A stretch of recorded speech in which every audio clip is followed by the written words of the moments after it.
I'm Eric Barnes with the Daily Memphian, and welcome to The Sidebar, a weekly show on the community, arts, culture, and more. Today, we're very pleased to be talking with Olivia Wall from Live at the Garden at Memphis Botanic Garden.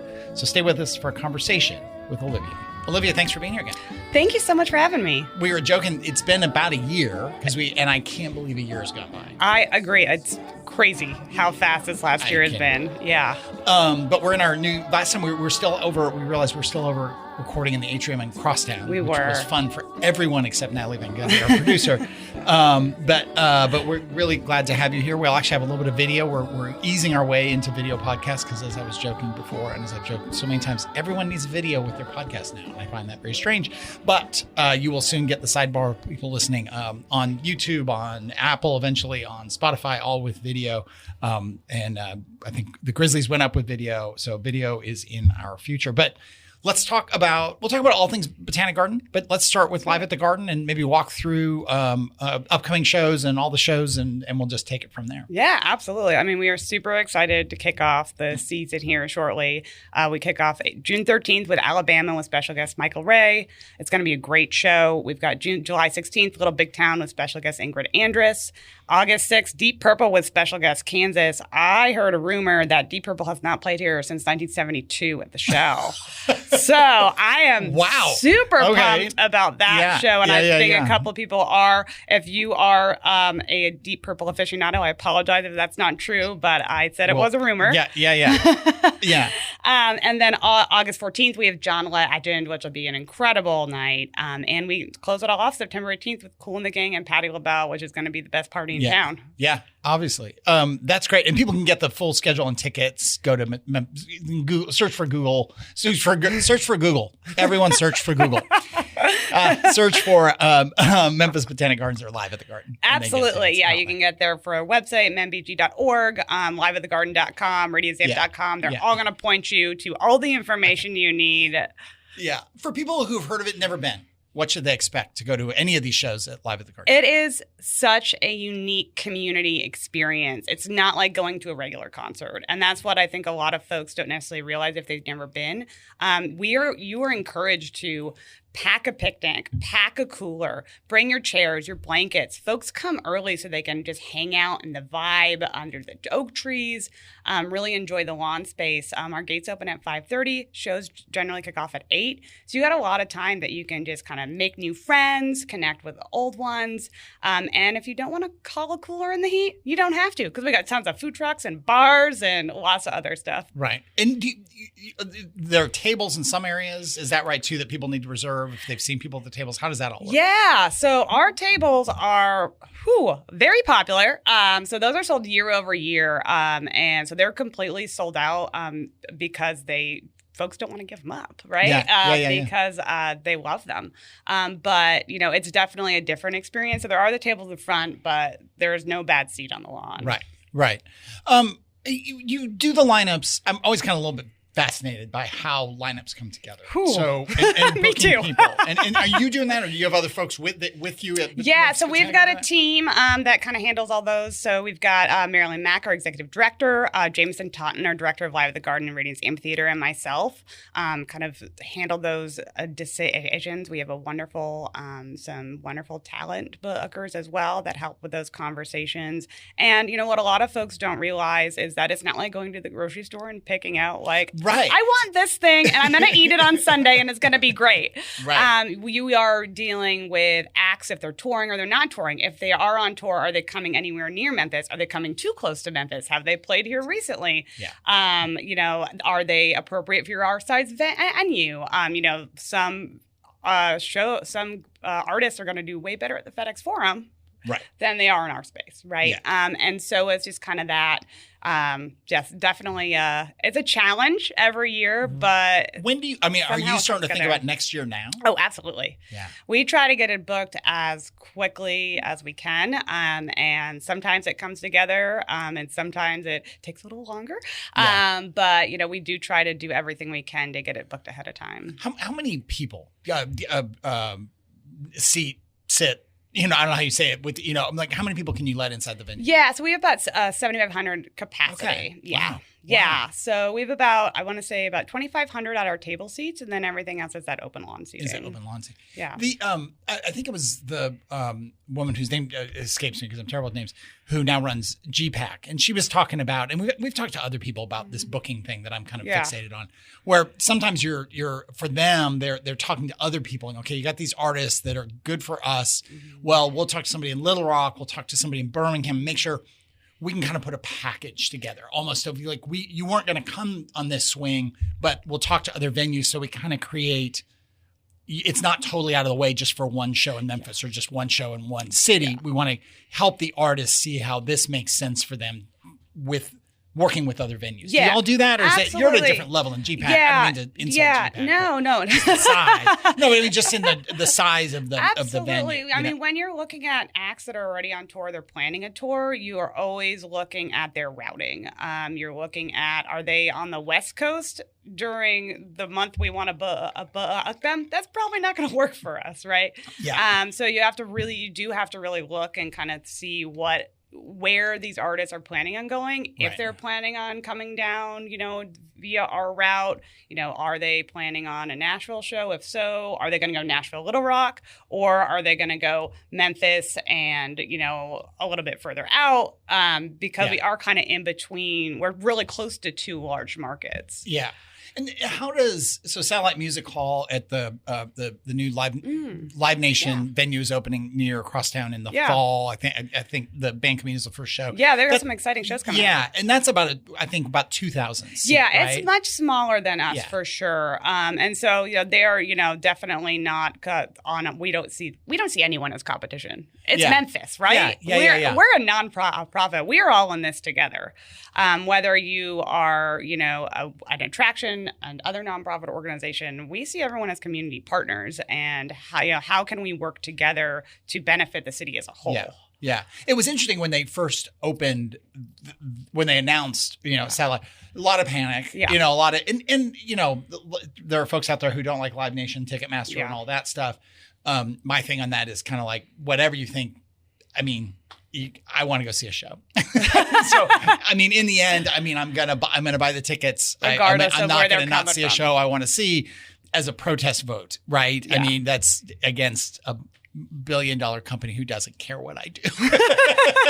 So anyway, that's my take on that. But does it also though? I've also heard people say they're going to bring in. They're trying to bring in so many acts. Like 3 to 4. Yeah, which is fantastic. That kind of gets a certain level of act back on the radar and promoters and just that whole like, oh wait, there's this Memphis. We should go to Memphis. Oh, there's Crosstown. Oh, then do you hope that then they hear about these other options? Absolutely. Like Live at the Garden. Oh, absolutely. I think the more live music we have, the better.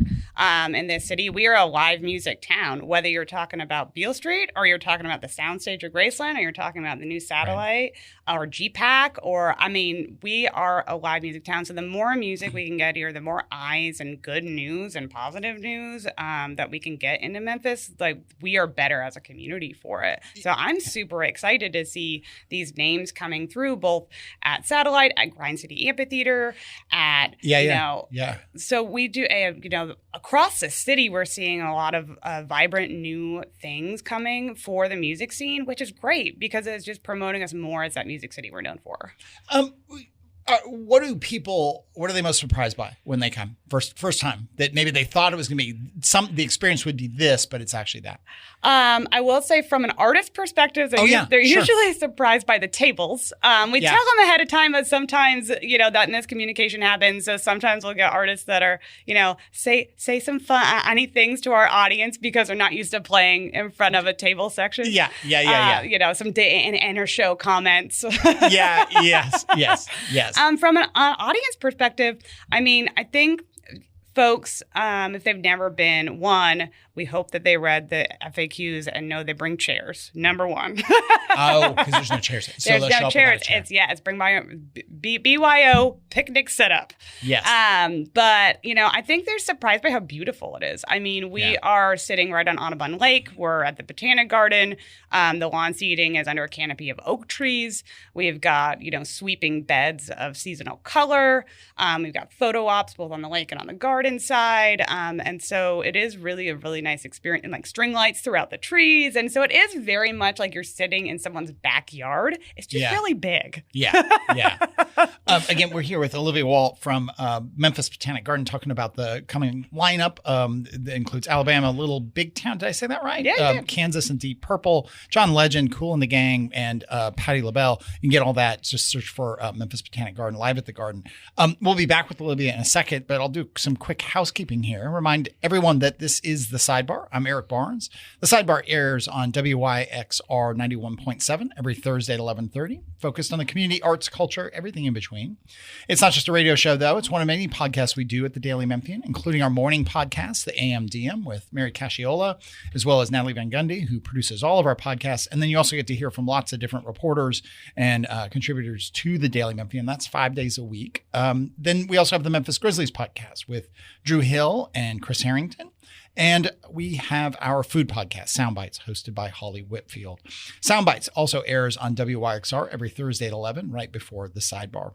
But again, all the shows are available at iTunes, Spotify, YouTube, wherever you get your podcasts. And as I said at the top, we've started easing into video podcasts. So last week we had our first YouTube Grizzlies podcast, and we'll be slowly and then quickly adding those over the coming weeks. I should also mention Behind the Headlines, the show we do with WKNO every week. That's available as a podcast, but also as a show. You can get all of our shows, again, on the Daily Memphian site and wherever you get podcasts and on YouTube. WXR, if you're not a supporter, it is nonprofit, listener-supported radio. You can go to WYXR.org or download the WYXR app to donate or become a member and get all kinds of benefits. On the app and at the website, you can also get archives of all the shows, not just the talk shows, but all the music shows hosted by the many DJs who volunteer their time at WYXR. If you're not a paid subscriber to the Daily Memphian, do consider becoming one. Paid subscriptions pay for half of what we do at the Daily Memphian. Another 25% comes from advertising and events and sponsorships, and the last 25% comes from donations. We are a 501c3 and the largest newsroom in the region with just about 40 people on staff and even more who contribute. Coming up soon, next week on The Sidebar, John Zena, the infrastructure czar for the city of Memphis, who's written a book about planning and development, and we are going to walk out on that next week. Recently, we had folks from New Memphis Institute on talking about all the various programs they do in the city. We also had Karen Carrier. That's a couple of weeks ago now, but it lives on forever because it was just great because Karen's so great. She obviously runs another roadside attraction, the Beauty Shop, Molly LaFontaine, and she talked about all kinds of her time at Memphis College of Art, which you have a connection to Memphis College of Art. We're going to talk with Olivia about that. And dinner she's doing that. She's got another dinner, I think, coming up with the Brooks Museum around the Memphis College of Art exhibit that's on now. And Karen was a graduate there. And she talked about the 70s. She talked about all kinds of funny things. So look up that show. On Behind the Headlines, coming up this week, we've got Anthony Buckner. He's the Democratic candidate for Shelby County Mayor. We're looking to get Brad Less, the Republican candidate, on soon. And we've also got Mikkel Lowry coming up. We recently, who's the Democratic candidate for County Mayor. We had John DeBerry, the Republican candidate for County Mayor, on last week. We also recently had U.S. Attorney Mike Donovan. We had a show on affordable housing and much more. That's all on Behind the Headlines. But we're here with Olivia Wall. She's Director of Marketing Communications for Memphis Botanic Garden. And we are focused on Live at the Garden. How long, is it 20-something years now that Live at the Garden's been going on? We kicked off our first show with Isaac Hayes, Memphis Sounds Isaac Hayes, on June 2001. So this is our 26th season. Yeah. And with that, we have done a complete rebrand this year. So one of my missions was to really get the garden back into Live at the Garden. So we did that through our rebrand. So it's inspired by the Tennessee coneflower, which is one of of our state flowers, and a little bit of 70s retro kind of community outdoor concert vibes. Yeah. With that, we have a new website. We have a new mobile web app. So a lot of exciting, fun things to really make the user experience a lot better and the visitor experience a lot better. And to remind them that there is a garden at Live at the Garden. There is a garden. There is definitely a garden. And again, people get to line up at all the places that Olivia's mentioned. So talk about some of the other things going on. Obviously, this is a big part of what Memphis Botanic Garden does. I mean, I'm sure it's consuming your life right now. A little bit. Is it consuming your life right now, or is that all done because everybody's booked? Oh, my goodness. No, we are knee deep in it. Because you're telling people, you're promoting, you're selling tickets and all that. Absolutely. Yeah. So we are knee deep in it right now. Final countdown. First show is always the hardest. Folks forget because we do have that short season. We have a June through September season. So a lot happens between September and June, and there's a lot of things to forget about, right? That's from a patron perspective. That's from a staff perspective. That's like, oh, did that happen? Did that happen? This happened. So we're knee deep in that. But there is never a dull moment at the Botanic Garden. In July, August, when it gets just a little hot and humid here. Just a little. Our programming kind of winds down a little bit besides Live at the Garden, but we do have our summer camp still in the summer. We Mud Pie Mondays. We also have our upcoming annual Incognito Art Auction, which is in July. And then we'll kick back up in the fall. We do our regular fall programming, and we go into Holiday Wonders in the winter, which is our light show that lights up the garden over acres and acres and acres. Yeah. And don't forget, in the fall, you have 3 business seminars hosted by the Daily Memphian at there. Absolutely. Natalie's laughing over here, but that's if people can't hear it. No, but that's also you've got all kinds of events. That's people like us who rent the venue. That's a really good point. So the Memphis Botanic Garden is a 501c3 nonprofit. Live at the Garden is our biggest revenue generator. But our second biggest one is our rental spaces. Yeah. So we have 3 indoor rental spaces, plus we've got 96 acres. Whether you need a corporate picnic or you're getting married or you need a place for your business seminar, you can call us. We have all sorts of rooms, big and small, all sorts of spaces. So that is a really good point to make. Yeah. Absolutely. What did you say? Mud Pie Mondays? Mondays? We can't go past that so quickly. I know. What is Mud Pie Mondays? Oh, you just don't know what Mud Pie Mondays is? I don't know what that is. So in the summer, between Memorial Day and Labor Day, every Monday from 10 to 12, you can drop into my backyard, which is our 2.5-acre children's garden, and you can make mud pies from 10 to 12 every Monday in the summer. My big backyard, if you have little ones, if you are unfamiliar, it is an amazing space. It's 2.5 acres, like I said, and it's all about running, jumping, splashing, getting out there, getting the kids away from screens, getting them in the outdoors. Yeah. Everything from, playhouses to Mud Pie Mondays to other drop-in activities. Right now we have a Winnie the Pooh themed garden we just opened. We've got a really exciting new playhouse coming that is inspired by Sun Studio. Oh, wow. Yeah, that will officially open in August. So that'll be super fun. So definitely, if you have little ones, come on out. How many people, and are camps still open, or are they all sold Camps out? Are open, yeah. Okay, so people can go to the website. Absolutely. Because I know that's heavy on people's minds right now. I remember those days. How many people come through? I don't know how you count the number of visitors without Live at the Garden, et cetera. With everything, including rentals and everything else, it's about 260,000 a year. Well, that's a lot of people. Yes, it is. But a large part of that is we serve over 40,000 school-age children every year, which is one of the highest numbers in the Botanic Garden world in terms of educational programming and who you're serving. A lot of schools come out. It's great. It's warms my heart to no end when the school groups come, because all these little kids are just running around in their magic shirts and they're discovering nature, and they're like, right. It's like mesmerizing. It's amazing. Yeah. It's magical. Yeah. Let's go to Memphis College of Art. Because when I was getting ready for the show, and I can't remember if we talked about it a year ago when you were on the show. You were there for what, 5 years? So 6? I actually, that's what got me to Memphis. Okay. I moved to Memphis to go to grad school at Memphis College of Art. Okay, so you were at grad school there. Mm-hmm. Okay. Yeah, so I got my MFA in photography there, and then after that, I actually ended up being an interterm like summer camp director there because someone was on maternity leave. So that's kind of where I started my working journey at Memphis College of Art, and then I went to U of M and got an MA in art history. Okay. And then after that, I went back. The college had already announced they were closing, and I went back and I worked there as working in external communications, so galleries, lectures, development, all sorts of things like that. And that was probably the best experience of my life in terms of really instilling in what nonprofit work can do for you, because you were there, the college was closing, but we were so dedicated to getting those students through and getting them graduated. Right. And so it was like, it really instilled in you what you could do as a nonprofit organization to really impact lives. Yeah. Yeah. We had Maria Pacini. Am I saying that right? Yes, who's curating who curated the whole exhibit at Brooks now, the Memphis College Art exhibit, which makes me really happy. I mean, it's funny how often we have people on this show who turns out they went to Memphis College. Oh, absolutely. It's not about that experience, but they're like, oh, no, I was there. Oh, I was there. And this incredible alumni base and this kind of connections in Memphis and around the world, and just the sadness of the place closing, and also the fact that it closed during COVID. So it was just unceremonious in its way. I love that they've done this, that to kind of, create the book and create some more history of the place. Absolutely. No, and that's like, it's phenomenal because there's so much rich history. Like the more you dig, the more interesting it gets. And just the alumni base, like you said, it's international. Fun music connection. David Bowie once came and visited back in the day.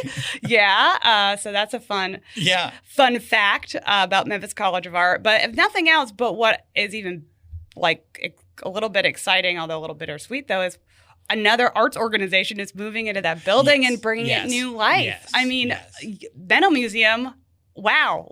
That's pretty incredible. Incredible. Yeah. And they are going to bring people back in that space where so many wonderful folks have gone through, and so much inspiration and creativity and passion has happened in those buildings.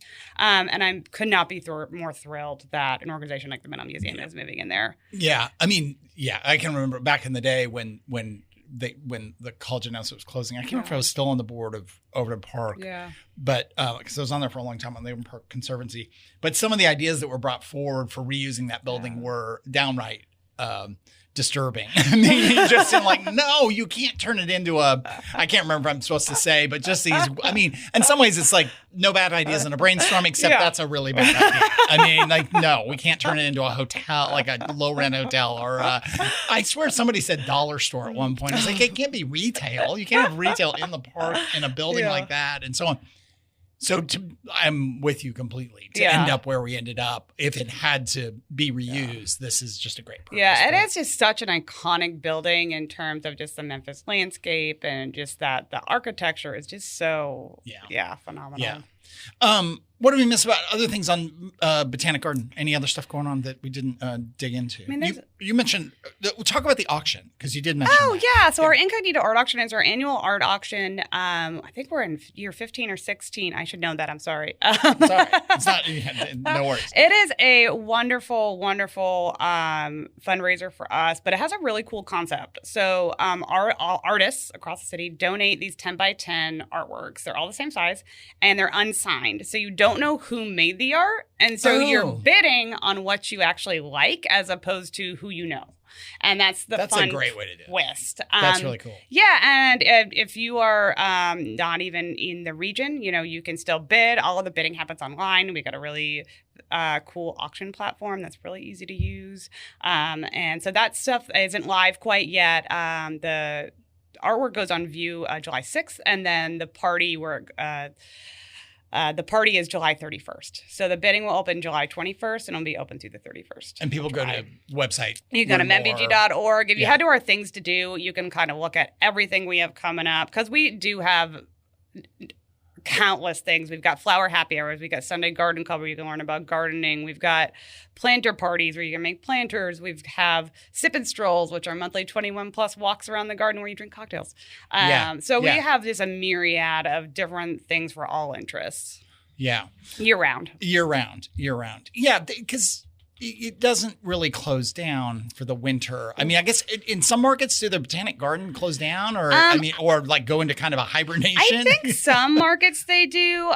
We are lucky to have the climate we do in Memphis. Right. So we only close 3 days a year, and that is Thanksgiving, Christmas, and New Year's Day. We have a couple other days we might close early, like Christmas Eve, sure, things like that. Our concert days we close at 3 because we got to get the concert going. Right. But we are open year round. We do switch to winter hours because there's not a lot of light when you get way back in the thick of it. So right now we're 9 to 6, and then we switch to 9 to 4:30 in the winter. Okay. Yeah. Last question I always try to ask is, and I probably did a year ago, but I've forgotten. I should keep a list. Someday we'll put it all in AI and create a list of all of these. Also ask most recent. Oh yeah. So what was your first concert? And then we'll do your most recent concert. First concert was the Beach Boys. Oh, yeah. Yeah.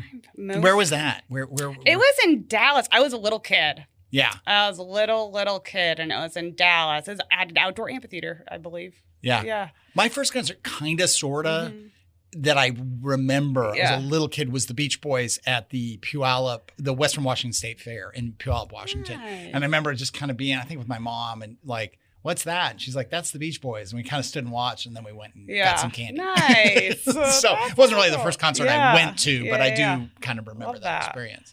And what was the most recent concert? I mean, I think it counts. So at the garden, we have food truck garden parties. Yeah, of course. So we have live music at those. So I went to that. And that was fantastic. Yeah. What do you do that part? Well, yeah. Who was the band? Who was playing? Oh, goodness.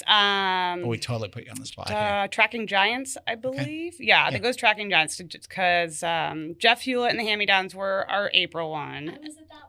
Yeah. Oh, yeah. Jeff Hewlett, friend of the show. Yeah, he's a friend of the garden. Yeah. Jeff's great. And so May, I believe, was Tracking Giants. And actually, we have one coming up in June 10th, which is a school rock is going to do performances, which is pretty cool. Yeah. Very cool. Yeah. Very cool. Olivia Wall, thank you so much. People can learn more about all the things going on at Memphis Botanic Garden. Search for Memphis Botanic Garden. You can also look at the Live at the Garden website, Alabama, Little Big Town, Kansas, and Deep Purple, John Legend, Kool and the Gang, and Patti LaBelle all through, June 13th is the first show going through September 18th. But that is all the time we have this week. Thanks very much for joining us. If you missed any of the show, you can get the full episode online at the Daily Memphian at WYXR or wherever you get your podcasts. And again, soon to be in video. You'll see some clips of it, actually, if you go to social media. And then the full video podcast will be starting very soon. But thanks very much, and we'll see you next week.